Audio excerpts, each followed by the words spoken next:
Hey guys, how's it going? Value Venture Investing here today. So today I'm going to give you guys an update on Q1 2019 Village Farms. Great quarter. I just listened to the presentation online. I looked through their financials, and there's some really good news in there. There's some other news that you might not have expected unless you looked into it a little bit further. I took a couple notes of things I found interesting. So let's get into it. Let's take a look at the stock right now. Yeah, we saw an amazing day on Friday. The stock was up. I think it was over $17 a share.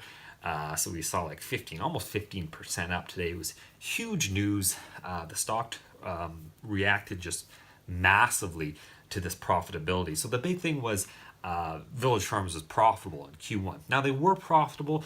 There was a reason they were profitable. I will get into that in a little bit here. But some of the notes that came out of the report and the financial call before we actually get into the financial statements is the Pure Sun Farms. Now that's the joint venture. Saw 3 times the revenue sequentially, right? So that's huge. That's what's going to be the driver for a lot of this growth in Village Farms. And what is so interesting about this is we saw, Delta 3, D3 they call it, the ramp up during this time. We saw quadrants down for lighting. They're waiting for certain licenses with Health Canada. So this wasn't like a significant quarter in terms of production. They're expecting $75,000 or 75,000 kilograms by the end of the year, maybe even sooner. Another note was the cost of sales really impacted this quarter, and they were down due to seasonal nature, like seasonal reasons. Also, they had a bad crop in Texas, so that was something that really affected the cost of sales. And they expect that maybe a little bit of this will be a spillover into next quarter, but it's going to be basically alleviating itself pretty quick. So I'll talk about the Q2 could be massive. Like they said, there might be a little bit of this carryover to, Q2, but there was a lot of hints that Q2 could be absolutely massive because they're talking about margins becoming significantly better, and they have amazing margins, by the way. So if you listen to the end of the conference call, that was kind of interesting to really see, the language around that and one of the questions that was asked. We might end up seeing a massive Q2, and maybe that's why we saw the stock up so much. Also, he mentioned on the call the 750 years of combined experience. These are things that I think are highly undervalued in the company. You look at all the other big, marijuana companies. They're acquiring business. They're acquiring, but they don't have the experience. They don't have the know-how. As I've said before, 750 years, and they're pushing big in the U.S. into the CBD industry. And that's projected to be about $16 billion in the U.S. So those are just some of the things that I find they're very, very interesting and very important in terms of Village Farms. So let's take a look at the financials right now. So looking at the income statement here, yeah, we saw an increase in sales. 3 months ended for the March 31st quarter. In 2018, we were 29 million. Now we're almost 32 million. Again, here you see the cost of sales being significantly higher. And again, this is the reason that they talked about quite a bit. So that's something that definitely affects it as well. So they actually had a loss from operations. Again, a lot of this was to do with the high cost of sales. Another line item down here is the share of income or loss from joint ventures. So this is where we're seeing a significant increase. $4.2 million. So that's Pure Sun Farms. That's Villages Farms' take on the Pure Sun Farms that I was talking about that has a 3 times sequential revenue increase. So that's substantial. Now the next line down here, gain on disposal of assets. Now this is almost $14 million. So I was a little confused when I read this. I thought this is what's significantly impacting the profitability and actually making them profitable. Because if it wasn't for this, they actually wouldn't be profitable this quarter. So they explained it as this being the $25 million of stock received for Pure Sun Farm for the contribution of the Delta 2 assets. So they're giving it a fair market value of $13 million and giving that its book value. So, technically, is this, income? I guess, it's legit to put it there on the income statement. Is it directly derived from the sales of what they're doing right now? Not really, but kind of, you know what I mean? It was stock from the joint venture. So I don't really like it a lot. So to say that Village Farms was profitable this quarter, yes, they were profitable, but there was a reason. So they wouldn't have been profitable yet. So this is kind of more of an accounting thing. I do believe they're going to be profitable in the future. But I mean, that's just something to keep in mind, that if you were to back that out, where they would actually be at, still significant results. So let's keep going through here. So with that gain on disposal of assets, we saw income before taxes about 12 million, and after taxes we saw an income of about 7.6 million. So this is what gave us a EPS of 16 cents per share.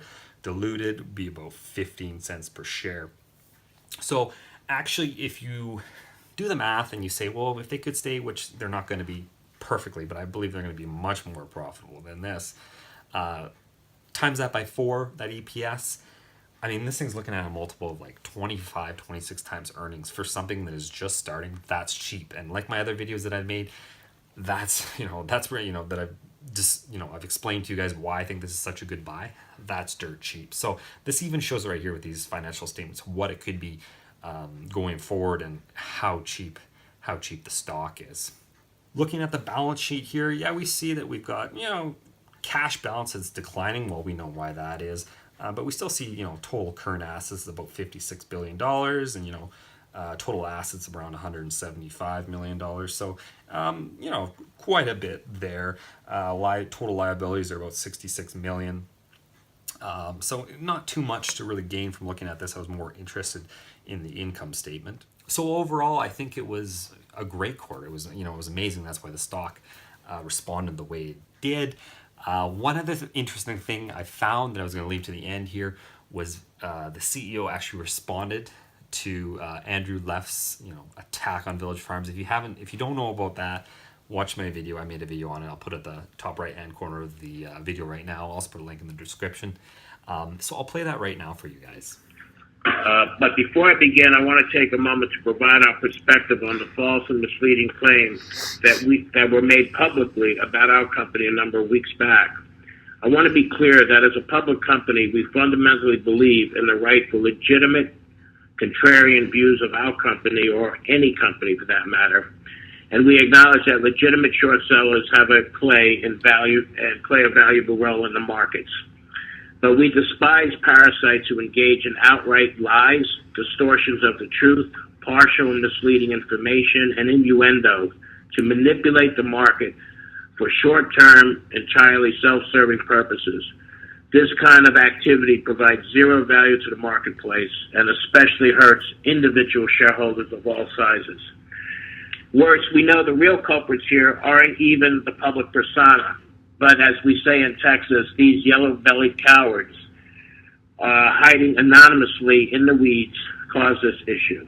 So unfortunately, it's allowed to happen, and as a company with strong share price, a successful listing on NASDAQ, strong trading volumes, and a quiet period at the time as a result of our financing, we're an ideal candidate for this type of manipulation. We recognize that many of our shareholders wanted us to respond loud and strong and publicly. We have taken your comments, and with that, we do appreciate your input. However, we also heard from many others, including our advisors and others in the industry, who advised us clearly to push past the distraction, turn off the quote feeds, and focus our time and energy on continuing to execute on our multiple significant business opportunities. So we chose the latter. And 2 days later, we closed a $20 million financing with no sweeteners, straight up equity at $20 a share. There will always be opinions in the capital markets, but what will always trump opinion is the undeniable business execution and financial results of those companies who are being targeted. At the end of the day, we are confident that our shareholders will do their own due diligence. We encourage and welcome it, and that they will make up their own minds and invest accordingly. The success of our company will ultimately be judged by our ability to execute on our business opportunities and deliver in growth in earnings. And the integrity that we all have here at Village Farms and we've had for 30 years. We are a very transparent, honest, and company filled with integrity at every level, and we're very proud of that. So as you can see, that was something that I found quite entertaining, but he couldn't be more apt. I do really like their approach of just, not worrying about, these guys saying stuff, just whatever, right? We're going to let our results speak for themselves. So I really like the way they went about that. But I also like that he, did give him a couple jabs here and there. So I just wanted to play that for you guys as well. So like I said, overall, great quarter. I'm going to be very excited to see what happens in quarter 2 and what's going to happen going forward. On Monday, I'd like to see what's going to happen to stock. Might pull back a bit, but as you guys know, I'm a long-term hold, and I believe that there's just great things in the future for this company. So that's going to be it for today, guys, and I'll see you in the next one.